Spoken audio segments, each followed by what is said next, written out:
Hi guys, my name is Michael Salinas and I'm here in Chicago, Illinois. I traveled to Windy City to do my final Capstone Project.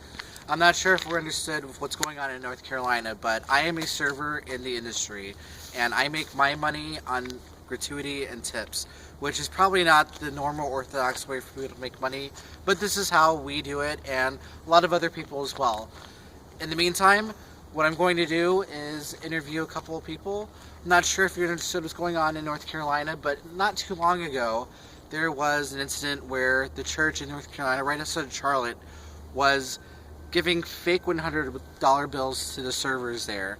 Now, these servers are located right outside of college areas, and they're just like me and you, who make money off gratuity and tips to pay for school.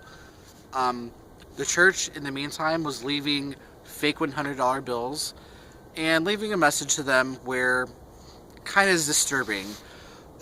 In the meantime, what we're going to do is we're going to go to Berks Public House and we're going to interview a couple of people, a bartender, a server, and maybe a civilian, and get their take on what's going on. So we'll go in, we'll ask some questions, and hopefully you'll be there to come with me. Hi guys, I'm back here at Berks. It's a little bar right outside of Edgewater in Chicago. I'm here with Nora. Nora, say hi for us. I'm going to ask Nora questions to help us out on our final project. Nora, again, my final report is on the concept of gratuity as a server, bartender in the industry. As you heard about the story earlier, how does that hit you? How does that make you feel when you do a good service or provide a good service for someone and they leave you nothing or very minimal at something at all? I know I don't feel good about it as a server myself. Get your take on it? My take is it's very insulting. I mean, they call it the service industry for a reason. I mean, I'm providing you with a service. I'm pouring the drink for you. I'm bringing it to you. I mean, if you don't want the human interaction, I mean, you should stay at home. I mean, it's much cheaper, if you stay at home, but don't come out to a place, ask somebody to do everything for you, and then not provide a tip on top of it. And this is how I make my living. Exactly. So it's just insulting to me if you're not going to tip. And, what happened in North Carolina was really, very unsettling to kind of grasp on.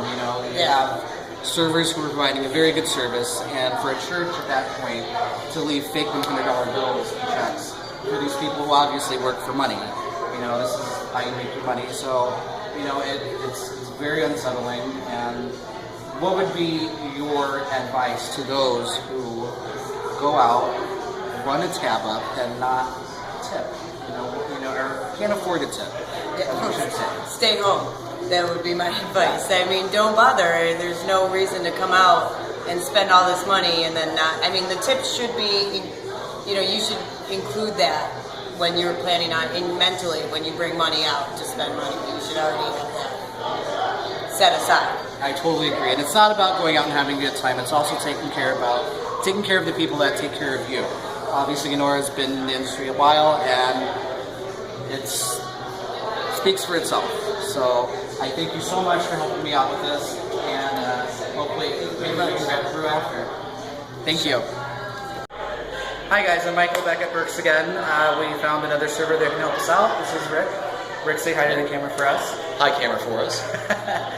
Guys, again, this final project is about the concept of gratuity, so I think Rick's going to help us out, answer a couple of questions. Rick, as a server, I'm also in the industry also, letting everyone know. As a server at a diner, when you go outside, the field, and go out to eat, what is your concept of gratuity? What do you look for? Well, one, should I ask, do you leave a gratuity for a server when they do a good job, or an exceptional job when you go out or take someone out?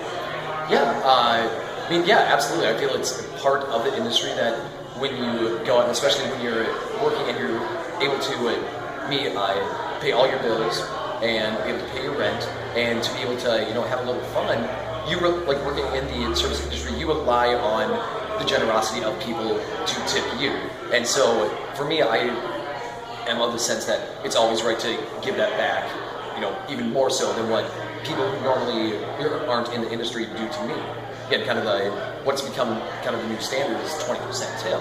Because I work in the industry, I always look for if the server or the bartender is attentive, if they have a sense of humor or personality in general, if they make sure that if I'm running low on a beer or something like that, they'll check before it's even gone.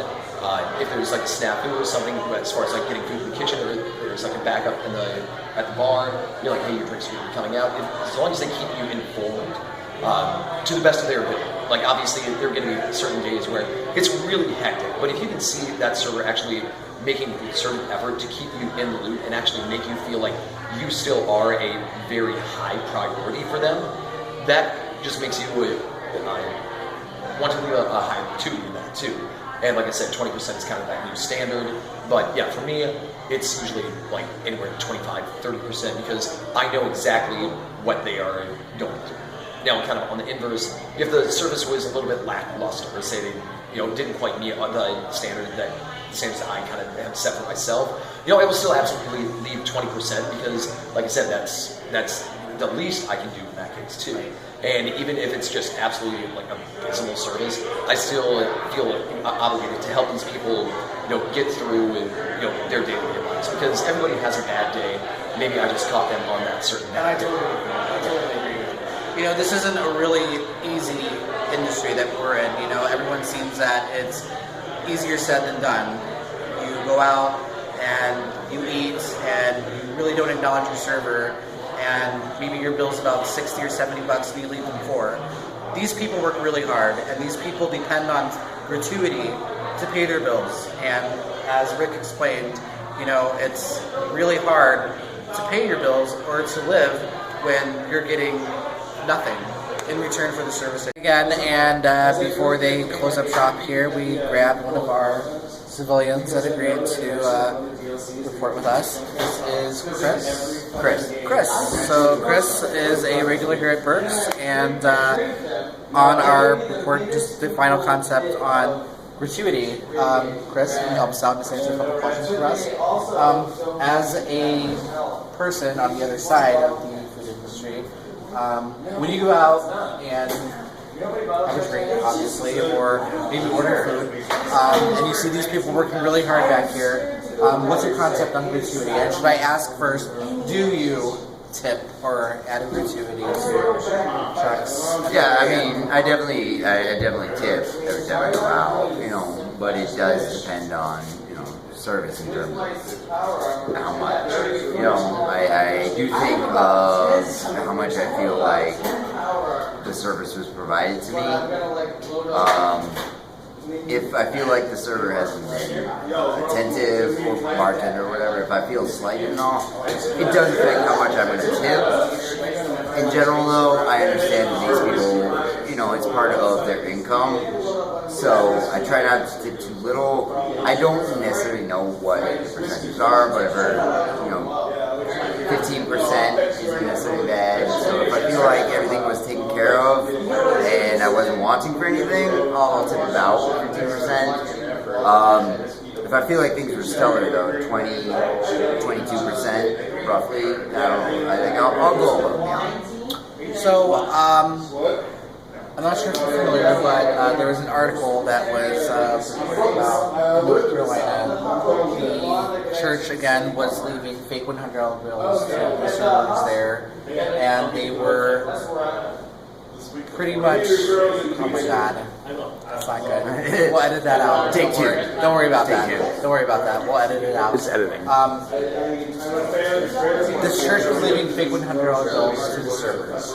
Now, they were running up tabs, $100, fake tips.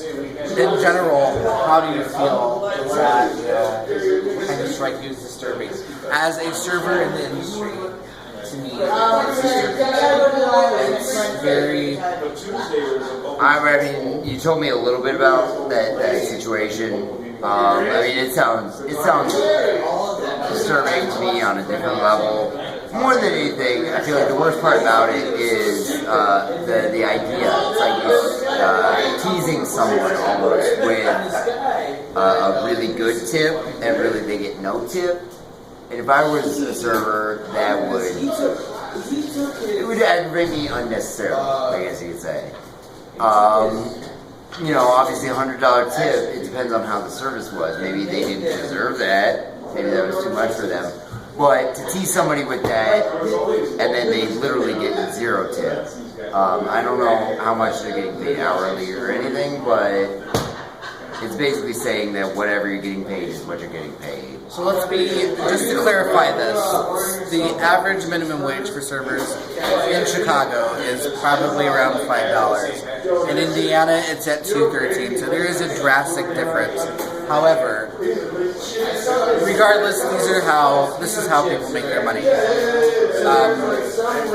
have any advice for the people out there that I mean, I go out and not? I didn't realize. I know we're probably putting you on a spot here, and we thank you so much for this interview. Sure. But do you have any advice for those people that go out and don't understand that servers and bartenders, especially, make money this way and live this way, and when you go out and leave no gratuity or horrible gratuity, that you're not only affecting their lives, but kind of putting them in hard predicaments as well. Well, I honestly, 213 seems to be like extremely low. I never heard that before. So I don't know. To me, if that is what's minimum paid hourly, that seems like I should tip more, honestly. But in general, I would just say that's why I try to base it off my perceived experience. If I had a good experience, I try to take at least 20% of whatever it is. I guess it's accepted now. But in general, it really is, I guess, based on how I feel the experience was. Interview with Chris, and thank you so much for having me out here. As we, don't be fooled by the beer. Civilian. The whole concept of this interview is if people make money, in the food industry like this, and it's not hourly, but as a server myself, bartender, server, anywhere else, this is how we make money, at least for the time being. And if you're going to go out and spend money, be sure to take care of the people that take care of you. And if you can't afford it, then please don't go out. There's other alternatives. You got to remember that when you go out, that these people have to make a living also. And if you can't afford to fork out a couple of bucks, then you should just stay home yourself. So thank you so much to all the people that helped me. Thank you so much to Chris. Thank you so much to Burks for helping me out. This is Michael Salinas reporting, and I'm out. Hello. Three different perspectives. We got a bartender, a server, and a civilian. And although it was fun, it hits really home. Hits hard. Hits home, and it's really hard. Following me, basically the concept of this interview and interviewing everyone and doing this project is to make sure that people understand the concept of gratuity and tipping. As a server and as a college student, this is how I make my money. And if you don't have the funds to give a gratuity or to tip your server when you go out, then don't go out. As you heard from the three people in there, this is how people make their money, and obviously another civilian knows what's going on in the real world. So this is Michael Salinas. I hope you enjoyed the interview, and I'm out.